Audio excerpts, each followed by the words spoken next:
But now our members at Nautilus join for many different reasons, whether that's to get ticket protection, legal support, or to offer support to their friends on board.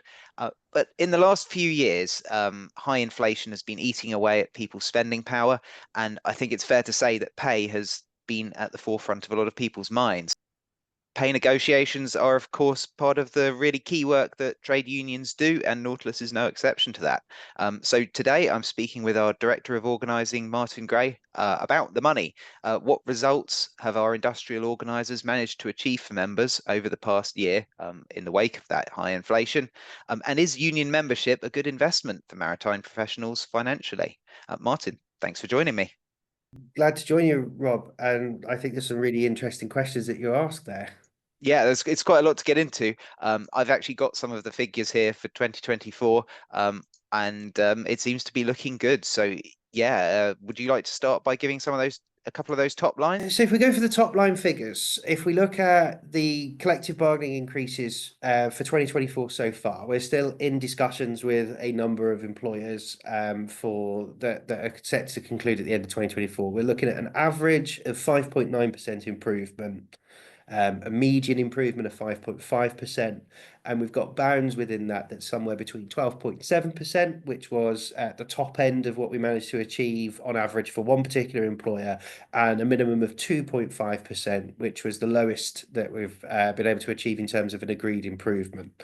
Obviously, there are still some organisations that we're in negotiations with. There are some that we remain in dispute with. Where this is the case, we are yet to actually achieve a final figure, but where we have concluded collective bargaining agreements, those are the statistics, those are the headline figures.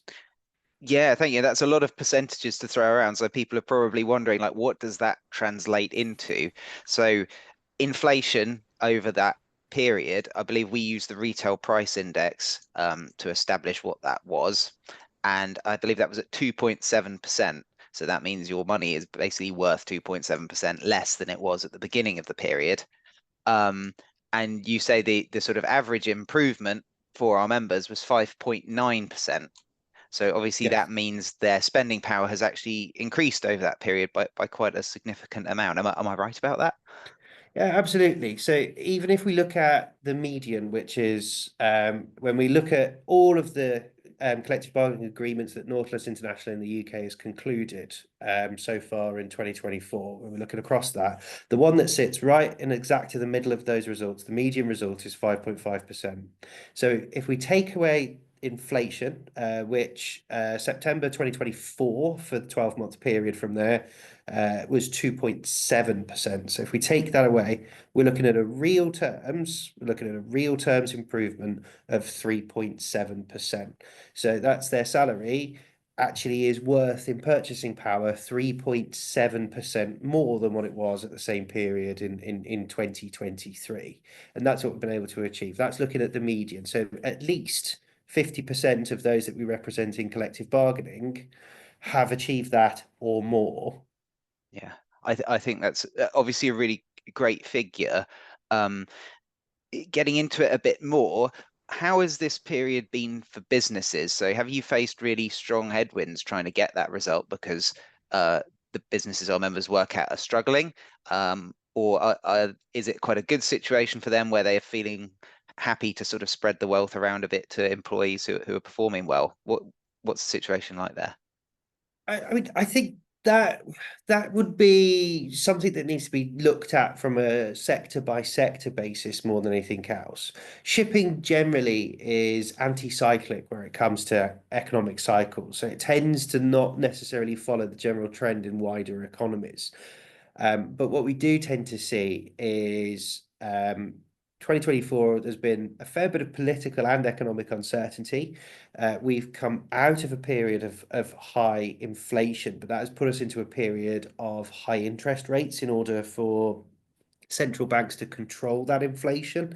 And the high interest rates tend to mean that companies have less debt that they are able to pick on in order to invest in capital expenditure and other things. So where there are sectors that are quite cash rich because they've been able to build up reserves, they will then undertake cap expenditure. And where companies are in sectors that have been quite cash poor, they would typically want to take on some sort of debt in order to be able to invest in capital expenditure or new research, technology development, improvements, that sort of thing. Now, since the pandemic, most of the businesses that we would typically consider to be cash rich had that eaten away by the pandemic and the impacts that that had on a lot of core operations, certainly in the ferry and passenger sides of our industry, so cruise ships and ferries, row packs, really took a big hit there, and that ate away a lot of the liquidity that existed in the sector, a lot of the cash reserves that existed in the sector, and started to build on additional debt there.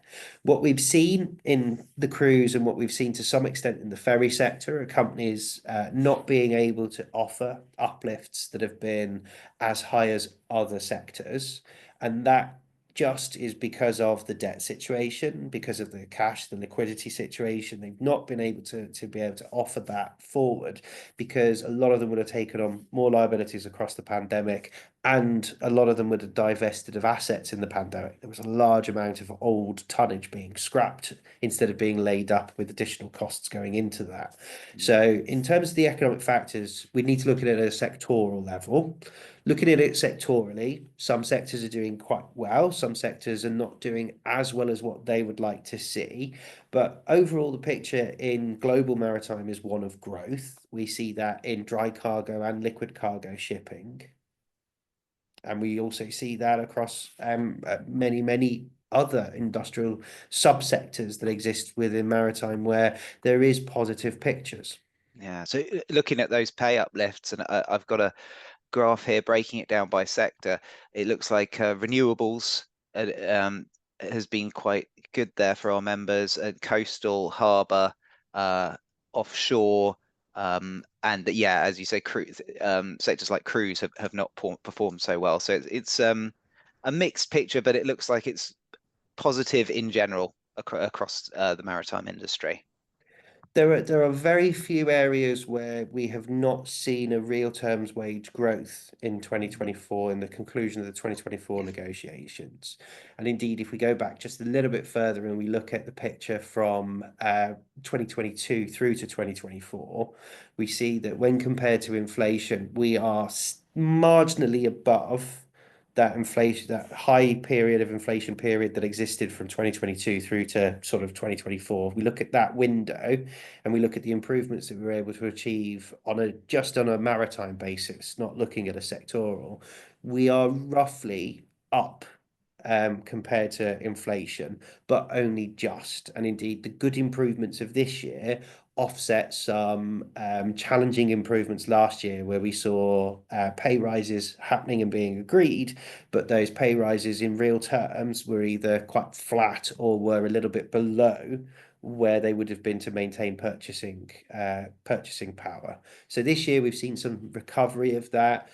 We're expecting and we'll be pushing for further recovery of that in those sectors where real terms pay has fallen. In those sectors where real terms pay is ahead, we'll continue to push to make sure that the members there are being paid fairly and appropriately for the work that they're undertaking. And we are seeing that in quite the obvious growth sector, which is renewables, which I think we've had the largest of average uplifts on a sector by sector basis when we've broken it down. But we've seen this because a lot of new players in there. We've seen changes to the visa and immigration requirements for those that are working in offshore wind construction, and all of those have had factors where employers have had to adjust the wage uplifts as well as our own ability to negotiate. Yeah, that's interesting you mentioned that because, of course, Nautilus was key in getting those visa changes in an attempt to boost wages and paying conditions in that sector in the UK. So it's nice to hear that that's now been filtering through and we're starting to see some improvements there. So looking again at some of these figures, you know, we've had those uplifts. What would you advise maritime professionals and our members, what do they need to do to help achieve those kind of results? Like, is there member pressure that's been able to contribute to some of those negotiations, or member participation? Where we see the biggest improvements, where we see the best industrial relations, are in companies where we have very, very good densities. Having a high density of members there, where we have recognition for collective bargaining, lets us have a stronger mandate to deliver a position that members find to be acceptable and agreeable. Where we don't have collective bargaining, having an increasing density in it with a group of employees allows us to push for collective bargaining rights. And indeed, we have done that recently in the ferry sector with one particular organisation that we had not had a collective bargaining agreement with, and we were able to push a collective bargaining with them because we had such a high density of members there that we were able to apply and go through the statutory recognition process and procedure with them. Mm, So if you are with an employer that has a collective bargaining agreement with us, being a Nautilus member, participating when we ask for your aspirations, participating when we ask for your views and opinions on the deals that we're negotiating with your employer is really important. And good turnouts and strong densities are what help deliver these results. If we don't currently negotiate with your employer, if we don't have an active CBA with them, speaking to your colleagues and getting them to become a Nautilus member, or becoming a Nautilus member yourself if you're not already one, and contacting us so that we can put and so that we can contacting us so that we can identify your employer and identify your employer as a potential target for the future for collective bargaining so that we can approach with them, see if we can work voluntarily with them to generate a collective agreement. And if that doesn't work, see if we have the capability to go through the statutory process to deliver a collective bargaining agreement so that we can work collectively with your employer to deliver these real terms uplifts in pay and conditions that many of our members have benefiting from. yeah, that's great. Of course, there are some members of ours where collective bargaining isn't always possible. That would be in particular the yacht sector. And I can see from these figures that we've also managed to recover a lot of unpaid wages for them again. So there's a real financial benefit to members there too. Of course, it was extremely high the year before because we had the Russian sanctions situation kicking off and things weren't as settled then. But it still looks like over £700,000 worth of unpaid wages recovered in the yacht sector so far. So yeah, what's been happening there, and are we expecting that to go up over the last couple of months of the year? We believe probably by the end of the year we will hit the £800,000 mark for 2024 in terms of unpaid wage recovery in the super yacht and large yacht sectors. If we go back over the last 4 years, however, what we have recovered in a US dollar amount is in excess of 8 million US dollars in unpaid wages since 2020, Wow. which is a huge sum of money that we've been able to recover, to put back into the pockets of those that we represent. I would like to see the figure that we're able to recover lower, because that means that more yacht owners and yacht management companies and yacht employers are paying their seafarers on time and the right amount and paying them in accordance with their contract.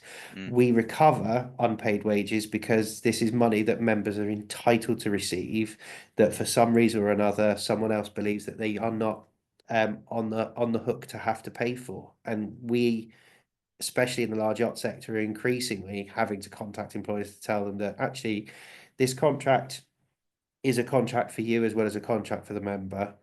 You need to pay them the money, mm. and we are able to recover the significant sums that we're able to because we are very adept at being able to recover money, and that includes being able to take any and all legal action in securing assets against any liabilities that are owed to our members. Yeah, and I think it's worth pointing out a very frustrating fact about the yacht sector is we can't often talk about our successes. There are some really big cases we've participated in that have contributed to that $8 million, where once we get a settlement for the members, we're sort of legally bound not to be able to talk about it. So for yacht professionals out there, if you ask around, you may hear about some of these cases we've participated in that we would love to tell you about, but can't. So yeah, a good result there. Obviously, we've got the pay rises we've already talked about for where we can participate in collective bargaining. I know our head of membership would probably want me to talk about the value for money of being a Nautilus member, because the cost of joining the union has barely gone up despite these successes we've had over the years. I think that's fair to say, isn't it? Yeah, again, if we look at a period between 2022 through to today, and we look at what we've been able to achieve in collective bargaining, what we're able to achieve in recovery of unpaid wages, even what we're able to achieve in terms of industrial settlements for members that are exiting employment and wish to do so under more favourable conditions than otherwise, or if there is an issue there and a challenge, we're able to negotiate better exit terms for individual members that depends on circumstances. And I think for 2024, that's actually in excess of £300,000 that we've been able to achieve doing that. It's a few handfuls of cases, but it really does make a difference. But when you look at the cost of inflation and when you look at the cost of Nautilus membership, we have the cost of our membership rates has risen, but it's risen at a much lower rate than inflation for the last few years. But the value that we've been able to build into that is huge. Members where we collectively bargain are typically better off today than what they were in 2022 in real terms, in purchasing power. Mm. The members that we support through individual cases that come through over 1,400 as of the 15th of November, individual cases we've received for 2024, and that's just up until today, where we're able to provide expertise, individual help, support, advice, guidance, assistance, and it's that level of service that we're able to provide to individuals when something is going wrong in the world of work that really makes a significant difference for those that we represent. Mm. And a majority of our members, after contacting us, after needing help and support, very, very pleased with the service they receive and remain in membership. Yeah.